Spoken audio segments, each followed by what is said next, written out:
Ya estamos comenzando esta nueva edición de Coffee Break de hoy, martes. Estamos ya dando inicio a nuestro programa y, por supuesto, le damos la bienvenida a quienes están junto a nosotros a esta hora de la mañana, acompañándonos acá en Canal 21 de Televisión. Vamos a presentar inmediatamente a nuestros primeros invitados del día de hoy. Ustedes ya saben que nos visitan todos los días martes de la Seremi de Salud, ¿cierto? En esta oportunidad nos encontramos junto a Patricia Vallejos. Ella es asesora de la Unidad de Epidemiología de la Autoridad Sanitaria. Patricia, ¿cómo estás? Muy bien, Marco. Muy contenta de estar nuevamente contigo y con las personas que nos ven a través de las cámaras. No, muchas gracias a ti por estar acá junto a nosotros. Principalmente también se agradece porque entregamos información bastante importante para la gente, ¿cierto? Para los televidentes, para que también se vayan interiorizando acerca de estos temas. Hoy vamos a hablar del diagnóstico provincial de salud, ¿ya? ¿Cómo se elaboró el diagnóstico de la situación de salud en la región del Biobío y en Ñuble específicamente, Patricia? Bueno, tú sabes que todos los organismos públicos recopilan información. Nosotros en el Ministerio de Salud tenemos un departamento que se encarga específicamente de recabar estadísticas de salud. Además, los establecimientos de salud entregan sus registros estadísticos mensuales al Ministerio, pero no solamente vimos la salud en un marco tan estrecho. Nosotros también tomamos, por ejemplo, la información de cómo está la situación laboral del INE, tomamos información desde Obras Públicas y de nuestra misma Seremi en cuanto a lo que es saneamiento básico, tenemos información de las mutuales de seguridad y del Instituto de Seguridad Laboral en cuanto a lo que son los accidentes laborales, qué tipo de accidentes son los que sufren más, qué personas son las más afectadas. Distintas reparticiones. O sea, nosotros, todo lo que tiene que ver con salud, y salud así como en grande, porque nosotros lo primero que tenemos que empezar a entender que salud es todo. O sea, salud no es que tú vas al consultorio y te atienden por una enfermedad, porque eso no es salud, eso es enfermedad. Salud es el estado de las calles, de cuántas áreas verdes dispone, de que si tiene facilidad o no tiene facilidad para hacer ejercicio, tiene que ver cómo está la locomoción pública, cómo está el tema de la locomoción para que las personas puedan llegar a determinados lugares cuando necesiten atención, tiene que ver con qué pasa cuando las personas salen de la urgencia, por ejemplo, a las 2 de la mañana y que se van para su casa. Todo eso es salud, porque todo eso afecta a tu salud y en la medida de que te afecta a ti. Y si pensamos en los adultos mayores, por ejemplo, entonces ya no tiene que ser más amplia todavía nuestra mirada, porque la salud de los adultos mayores, como conversábamos la última vez, que tiene que ver con el mantenerse autovalente, el mantenerse capaz de hacer las cosas por sí mismo, tiene que ver mucho con la participación social, tiene que ver con la sensación de soledad, con el tener con quien conversar, con el mantenerse conectado con la comunidad. Entonces, salud tiene que ver, por ejemplo, con que nuestro teatro esté funcionando y no como está ahora, que está cerrado durante justamente el momento en que la gente tiene más tiempo para ir. Claro. Ahora uno también entiende que todo el mundo tiene derecho a vacaciones, pero es una decisión que... Mantención. Exactamente, o sea, sí, tiene que ser en algún momento. En algún momento. Patricia, ¿y qué tipo de antecedentes aporta este documento? Este documento lo que hace es un análisis que toma todos esos datos estadísticos ya y entrega un resumen de cómo está realmente la situación en Ñuble. Entonces, yo te podría decir, por ejemplo, que... ¿Cómo estamos ahí? Estamos mejor. ¿En serio? Estamos mal, pero mejor. Entiéndeme lo que quiero decir. Yo tomé los últimos 20 años. Hace 20 años teníamos el doble de la tasa de mortalidad que tenemos ahora, pero no solamente teníamos el doble, sino que estábamos muy lejanos a la tasa nacional y a la tasa regional, muy por encima de eso. En estos momentos seguimos estando por encima, pero apenas. Estamos casi pegados, o sea, por ejemplo, la tasa estaría en Ñuble en 5.1 y la nacional está en 4.9, o sea, es la nada. Es la nada misma. Y antes era mucho. Por eso te digo, estamos mal, pero mejor. Bueno, y cada vez también estamos más longevos, estamos viviendo mucho más tiempo también. Y con respecto precisamente a la población de adultos mayores, que cada vez está aumentando más, ¿qué dice este diagnóstico con respecto a ello? Bueno, lo que hace es caracterizar un poco a nuestros adultos mayores, que ya lo habíamos hecho en el diagnóstico de adulto mayor, pero tú te encuentras con que nuestros adultos mayores son fundamentalmente, o en su mayoría, residentes en áreas rurales, que además de eso tienen una, dos o más patologías cardiovasculares de base, que son fundamentalmente autovalentes, o sea, tienes que terminar con esa percepción de que los adultos mayores están enfermos por el hecho de ser adultos mayores. Eso es mentira. La gran mayoría de los adultos mayores son sanos y muchos de los adultos mayores trabajan. Entonces, ese es como un mito que hay que derribar. Nuestros adultos mayores no son personas que estén postradas, dependiendo de otro. No. Cada vez tenemos más participación. De hecho, los que más participan son los adultos mayores. Si tú vas a cualquier municipalidad de nuestra provincia, te vas a encontrar que la gran cantidad de agrupaciones funcionales son agrupaciones de adultos mayores. Claro que sí. Entonces, tú ves que los adultos mayores viajan, que los adultos mayores asisten a cursos de capacitación, que en la casa del adulto mayor que tiene el Instituto de Previsión Social aquí en Constitución, asisten a clases, a talleres, tienen coro, pintan, aprenden idiomas. Cada vez mucho más activo, entonces, más inserto además también. No está ese mito ya de antes de que uno jubilaba, ¿cierto? Se iba poco menos que a morir a la casa. Hoy en día no, hay como... Tiene sus bemoles lo que me estás diciendo. Ya no tanto, pero sabes que los varones participan mucho menos que las mujeres. Sí, eso es verdad. Los varones, y tiene que ver con una construcción cultural. También. ¿Por qué? Porque la mujer no se jubila. Porque aunque trabaje, no se jubila. Porque como tiene este doble rol de que trabaja y dueña de casa, va a seguir siendo dueña de casa hasta que se muera. Entonces, los varones fueron criados, sobre todo nuestros adultos mayores, con la idea de que la función del hombre es ser proveedor. Claro. Entonces, cuando deja de trabajar, se siente inútil y se echa a morir. Ahí vienen las depresiones y todo lo demás. Entonces, y eso tiene que ver con una construcción cultural de que el hombre no es un burro de carga. O sea, el hombre tiene que empezar a entender que tiene responsabilidad en el hogar, que tiene responsabilidad en la crianza de los hijos, que tiene muchas más de las responsabilidades de las que piensa que tiene, pero que también tiene muchos más derechos de los que piensa que tiene. Claro que sí. Que el hecho de que haga cosas en la casa, y ojo, que haga cosas, no que ayude, porque los hombres no ayudan en la casa, los hombres tienen responsabilidades en la casa igual que las mujeres, eso mismo les da sentido a la vida, le da sentido al hecho de para qué estoy, porque yo no estoy solamente para generar recursos. De sentirse útil también. Por supuesto, eso es lo importante, y como te digo, ese es nuestro problema con los adultos mayores varones, no con todos, por supuesto. Lo que sí llama la atención y que también tiene que ver con una construcción cultural, que en los grupos donde hay adultos mayores varones, los varones tienden a dirigir los grupos. Como líderes ahí. Oye, pero si tú miras, en estos momentos se está formando la Federación Nacional, de hecho ya se formó la Federación Nacional de Adultos Mayores, pero si tú te fijas en el presidente de la Federación Nacional es hombre, el presidente de la Federación Regional es hombre y el presidente de la Federación Provincial es hombre. Es hombre también. Los tres, o sea, las tres autoridades máximas de los adultos mayores son hombres. Ese es un tema que llama bastante la atención, pero tiene que ver también con construcciones culturales. Probablemente a medida que vayan pasando los años y que las generaciones que son distintas, las nuevas generaciones, vayan llegando a esas edades, esa realidad va a cambiar. Patricia, ¿cuáles son las principales enfermedades detectadas que afectan acá a los ñublencinos? Que nos afectan. A ver, ¿desde qué punto lo quieres mirar? Porque si tú me preguntas, ¿de qué se muere la gente en Ñuble? Yo te lo digo clarito. ¿De qué se muere la gente en Ñuble? La gente en Ñuble se muere de enfermedades cardiovasculares. Cardiovasculares.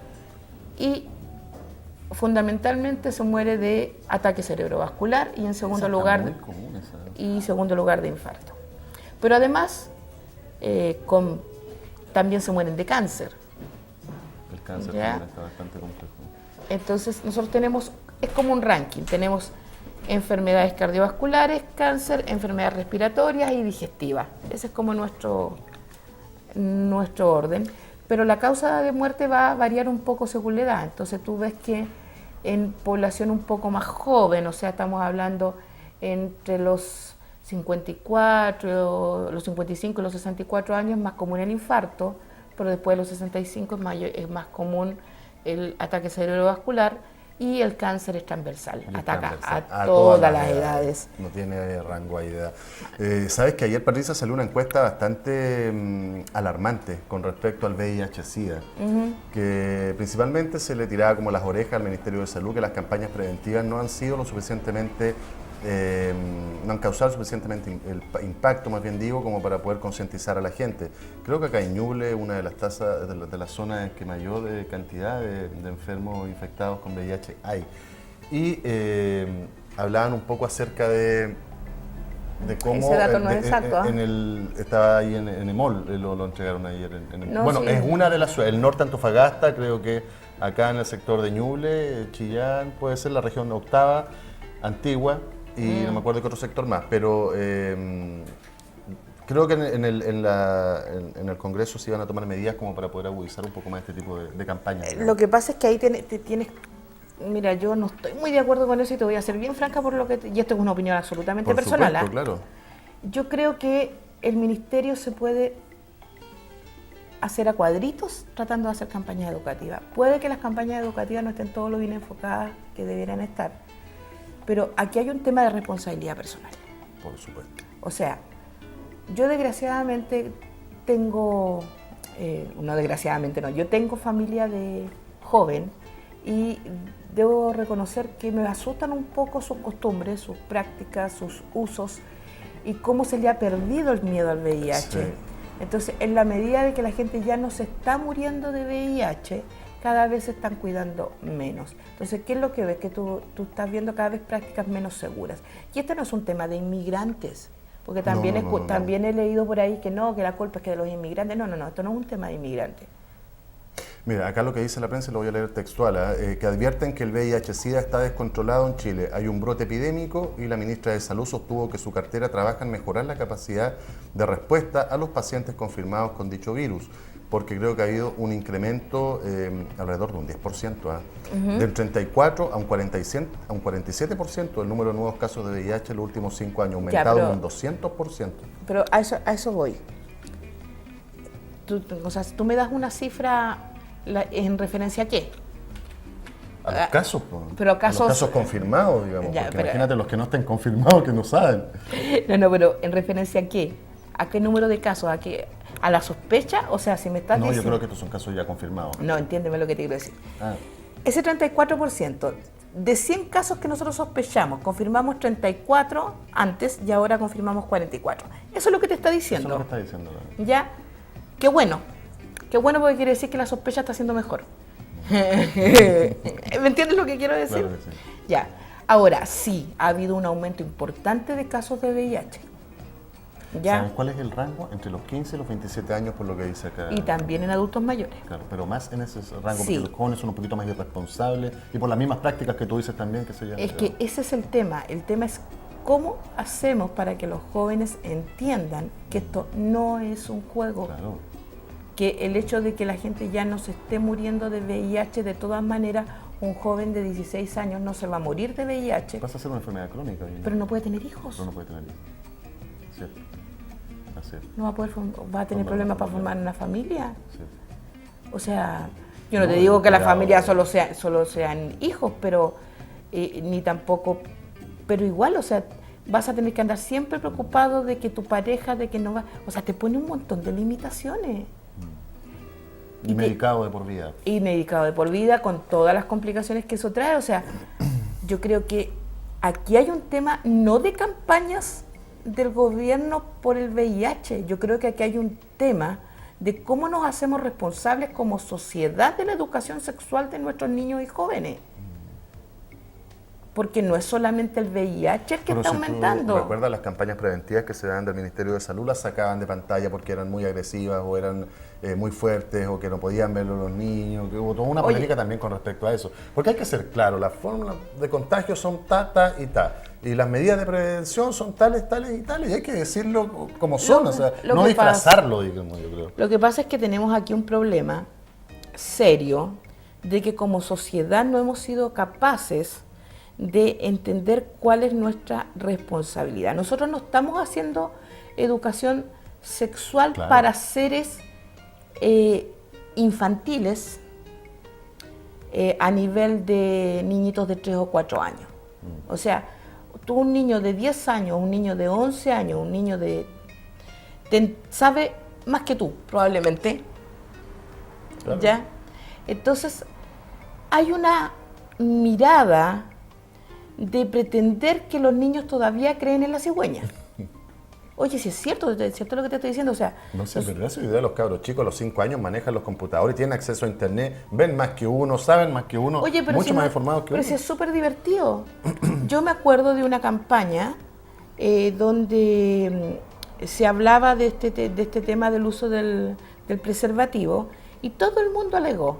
Resulta que esa campaña la daban en mitad de una telenovela en que habían violaciones, maltrato, abuso. Nadie alegaba Nadie por el alegaba por eso. contenido de la telenovela, pero alegaban porque le decía a los jóvenes que usara condón. Claro.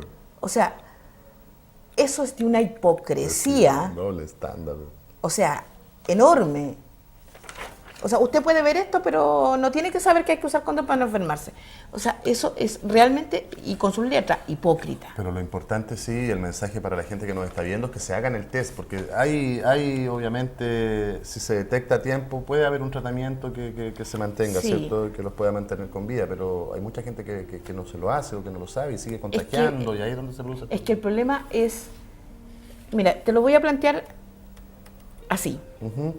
Supongamos que tú eres el ser más virginal de la Tierra y que solo tienes relaciones sexuales con tu pareja, con tu esposa, con lo que sea, solamente con ella.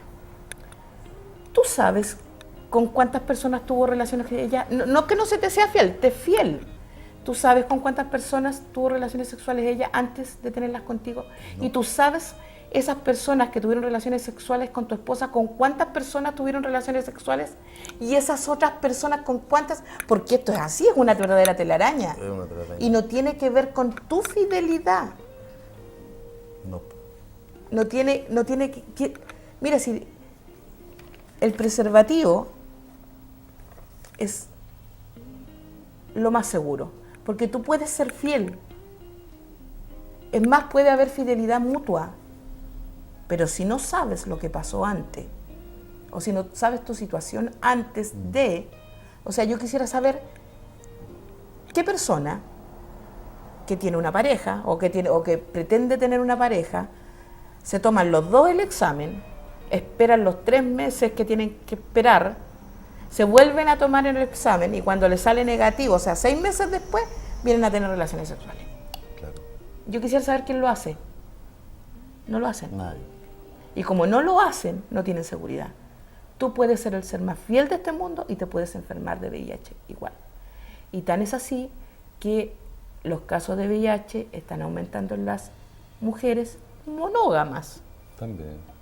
Claro. Porque además, seamos francos, también existe una cultura de que al varón se le permiten cosas que a las mujeres no se le permiten. O sea, si tú te fijas que nosotros tenemos una altísima tasa de cáncer cervicuterino, por ejemplo, ¿por qué se enferman de cáncer cervicuterino las mujeres? Las mujeres se enferman de cáncer cervicuterino porque su pareja le pegó un virus que se llama papiloma humano.